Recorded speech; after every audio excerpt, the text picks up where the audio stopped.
Well, this is a film, something a bit different. I've put it up because I've just passed 70 years and 10. Yes, it's hard to believe I am 70 years old and I started fishing at the age of 8. 62 years fishing. 62 years fishing? Kind of crazy, isn't it? In fact, I know what it is. Don't believe it. It's fake news. The only thing that tells me it isn't fake news are the joints. The rest of the brain, thank God, is still going on. Anyway, one of the presents I had was from my daughter, my good daughter, and I had it a few months ago. I thought, I'm going to put this up. I'm going to take a real effort because I'm putting this film up close to what we call Remembrance Sunday. Hopefully people remember there were 2 world wars. I know that. I've been very fortunate, as many of you have, to not be embroiled in any of the wars. In fact, we've known no real conflict as a huge nation of, calling everybody up to fight for the country. Since the Second World War, that was a major one, wasn't it, really? And I know, obviously, a bit about it because my grandfather was in the Royal Horse Artillery in the First World War at, we used to call it Wipers, Ypres. And some of the tales he told me there, could keep you awake at night. That's the way it is. If he didn't make it through the war, I wouldn't be here now. You guys wouldn't be watching YouTube with my fishing shows. My dad also, I believe, serviced up at the airfield, was mosquito servicing where they used to keep mosquito bombers. Me, thank goodness I haven't had to do any of that. But I have the greatest respect for the people in the bombers and the fighters. And we all know the emotional subject of Spitfires. Now, if it's no fishing, if you want to click off, click off. There are older guys there. I know for a fact they are going to watch this and we'll probably give them a bit of nostalgia because I still have respect for those people, and that possibly is what's lacking in a lot of society today, is that lack of respect. I'm not going to get too high on my soapbox. As I say, it's birthday time. I should be celebrating. I'm going to celebrate it with this little film for you. Hope you want to watch it. But I guess the young people, they're not going to know what the Spitfire really was. I'm hoping I've sort of encapsulated it in this short film. But another thing that I suddenly realised, oh my God, I've got these things. I've got 3 books here. Sort of means nothing to anybody except the man who gave me the books, who was Mr. Cambata. He was an elderly gentleman. He's no longer with us. He was about, I think he was 90 plus. He has to be 90 plus, but I think a couple of years ago he died. And when we went to help him out, moving some furniture, we said, we'll help you out. Obviously, I could not walk past the Lancaster bomber picture, which was signed, and also a Spitfire, right? Signed by so many fighter pilots. Oh my God, what would that be worth now? He gave me 3 books. This one, A Lighter Shade of Blue, The Light-Hearted Memoirs of an Air Marshal, Christopher Foxley Norris. However, it could be worth something to you air people because that is signed to him from Christopher. So they have obviously a mutual respect, like I said, they're fellow pilots. Another one I found, which he gave me, I said, no, you can't throw this out. You can't throw that out, Mr. Cambata. Tale of a Guinea Pig. Exploits of a World War II fighter pilot. Looks like a hurricane there to me with a square tip to the rings. By Geoffrey Page, DSO DFC, and goodness me, signed in 1981 as well, an autograph copy. And Gypsies to Jets, Keki Gazda, that's how I'm pronouncing it. Again, I looked inside, I thought, oh my God, he really was a Spitfire pilot, because these guys are pilots, I guess, and military people, and have signed it to him as well. So you see the degree of respect that this generation had amongst each other. Anyway, that's enough. It's my sort of birthday film which I kept back. I don't care if I'm waffling. Hopefully a few of you guys will appreciate it. I tried the best I could. I'm only a one-man show to get the best shots and encapsulate the atmosphere of a Spitfire. I'm going to put it up now before I go into Blubberville because it really does dig deep. The only thing I would say, when I nearly did have a mental breakdown, I should think, we were climbing and it was that first sweeping run up to our plane with the Spitfire, lump in the throat. Oh my God, lump in the throat now. So let's get cracking, otherwise it's Blubville.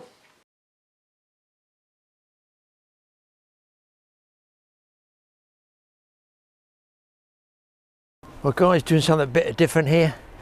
My daughter's got me a early 70th birthday present, and it is here doing this. No, they haven't given me the keys to a Spitfire, but I'm up here at Biggin Hill, and it is following in a chase plane, and I've got my blue on, and I've got my sort of matching mask outfit. Here at Biggin Hill obviously was one of the main places, one of the aerodromes they used to use for protecting our country, so it's quite interesting, and it's bizarre seeing the plane up close, which I've never seen one this close, but I love the sound of them. Wife and daughter here. I say we find the Pullen family by just following a trail of crumbs.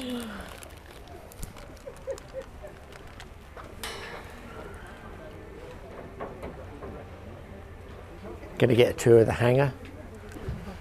Over here, I'm guessing, I'm just going to take a wild stab and say that one over there is going to be a chase plane. Follows it around. Get to see the engines. There's the Merlin engine. And in the hangar in there, it'd be really interesting to see them.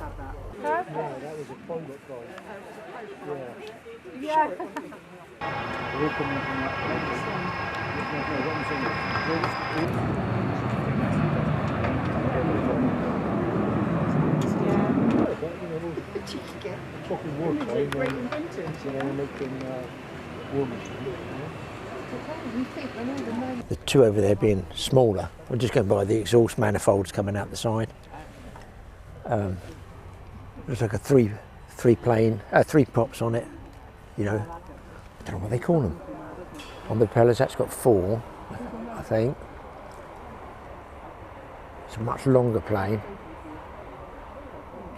The guys just putting some B&Q screws in there. They must have fallen out on the last one.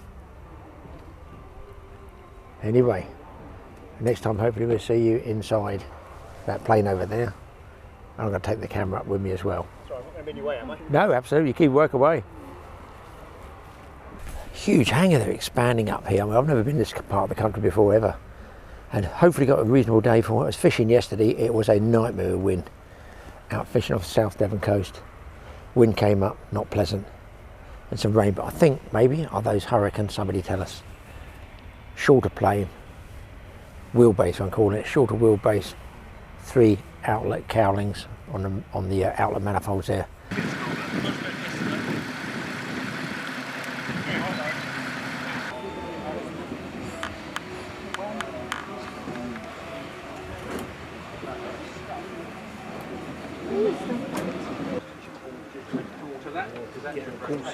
It normally does.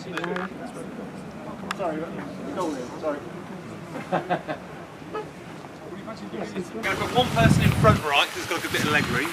We'll occupy the middle row because it's quite a good midship, you're not got the wing in the way. And then we'll put one person really middle. Vaguely comfortable seat and enjoy the view.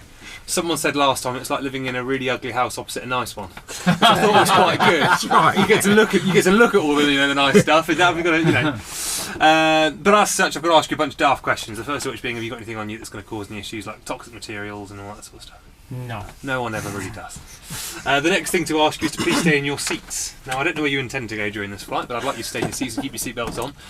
The Spitfires, and I'll talk you through where the Spitfire is going to be, but it'll be on the left at times and on the right at other times. So feel free to lean over. The seatbelts will come with you. They're just inertia real, like cars, they will come with you. Feel free to lean over, that's absolutely fine.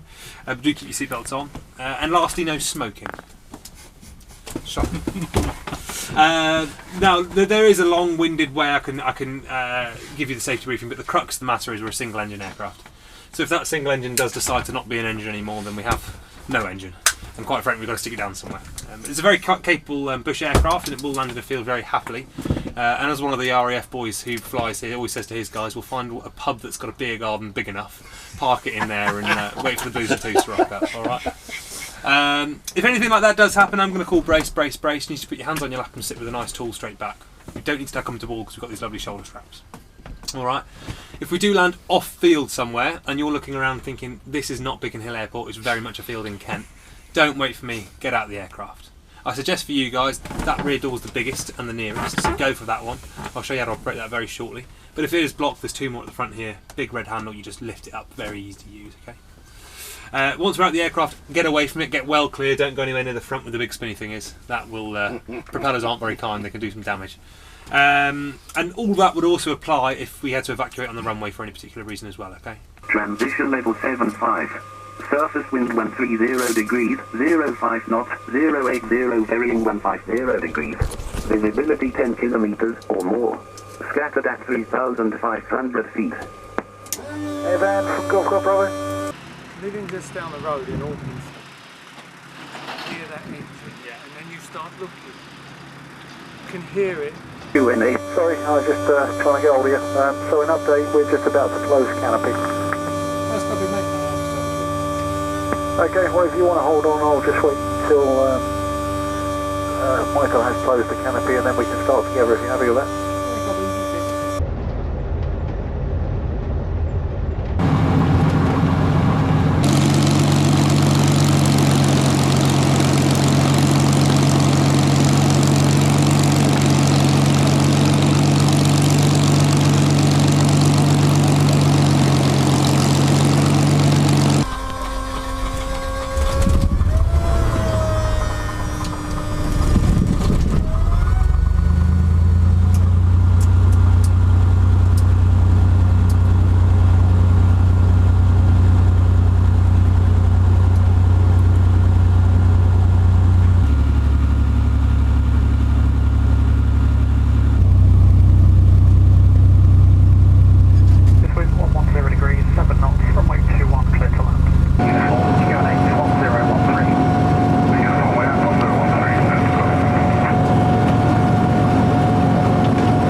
Are you going to do it now?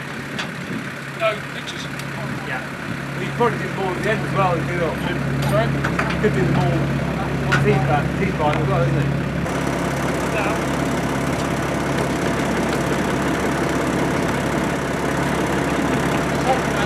Yeah.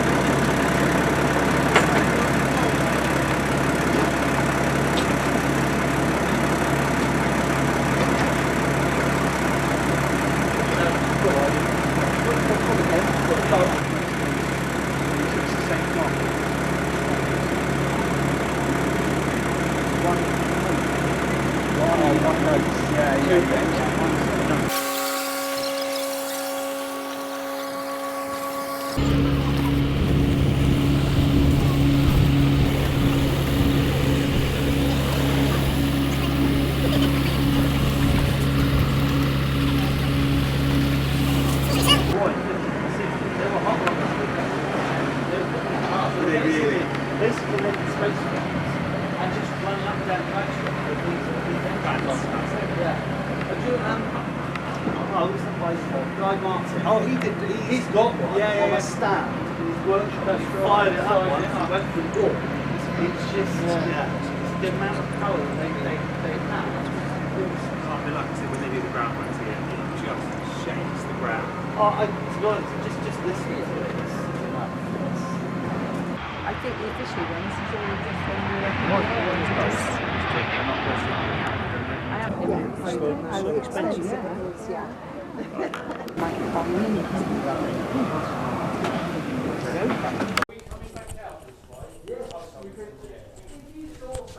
Look at the size of the engine and the name on it. It's just unbelievable. We're just going to go and check out the hangar now, guys. And it's 27 litre. Come back here, we've got the intercooler, we've got the two-stage supercharger here, and below that you've got the carburettor.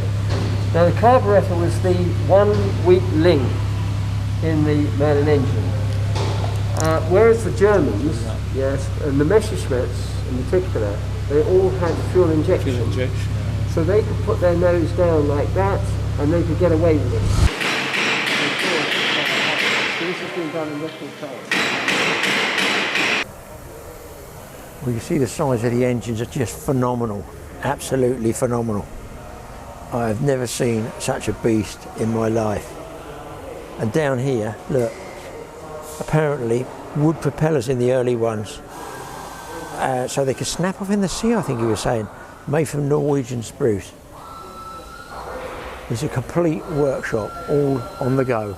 It's not for the tourists really, it's all work in progress. We're going through to another hangar here. Don't forget the other camera, Graeme.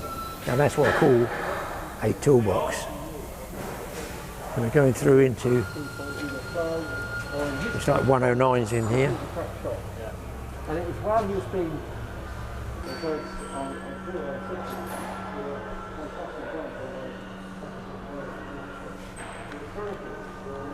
look at this leather.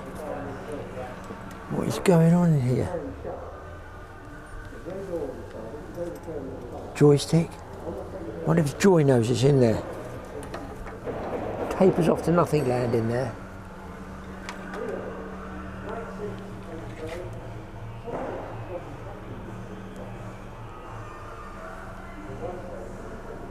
Wow, like the old Jeep guys. Don't let Michael see this, will you? Don't let Michael see this, he'll want one. Got the old helmets. Look. Old paper, Daily Express. You can't say that now. I guess it's that off-road. It's a gear stick, an off-road, or a winch.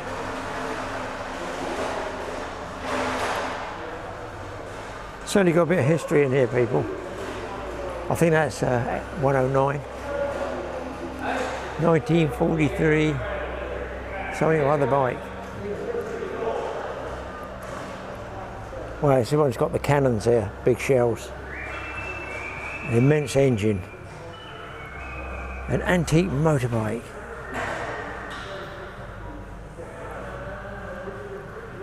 That takes some of us back. It's the old, is it an E-type? It's a Hurricane. And the guy was saying the Hurricane's actually one of the workhorses of the Second War. Apparently there's a lot more Hurricanes made than Spitfires, I think he was telling me. There's so much information I can't take it all in. Impressive, and just look at that propeller.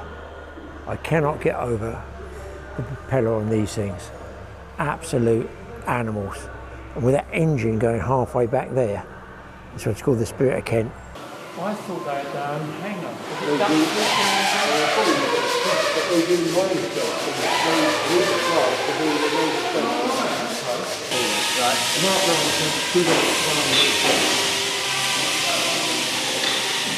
We go down here.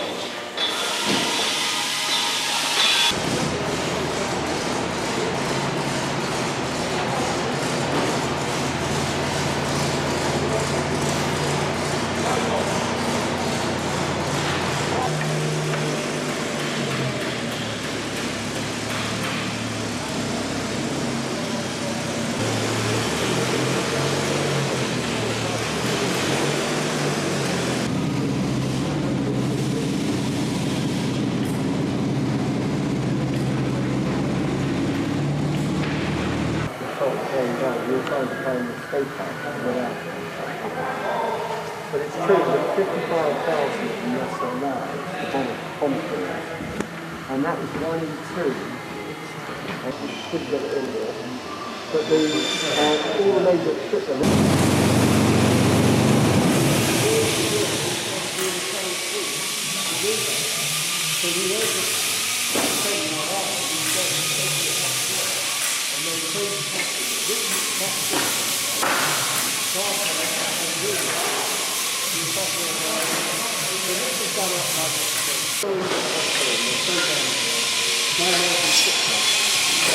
Yeah.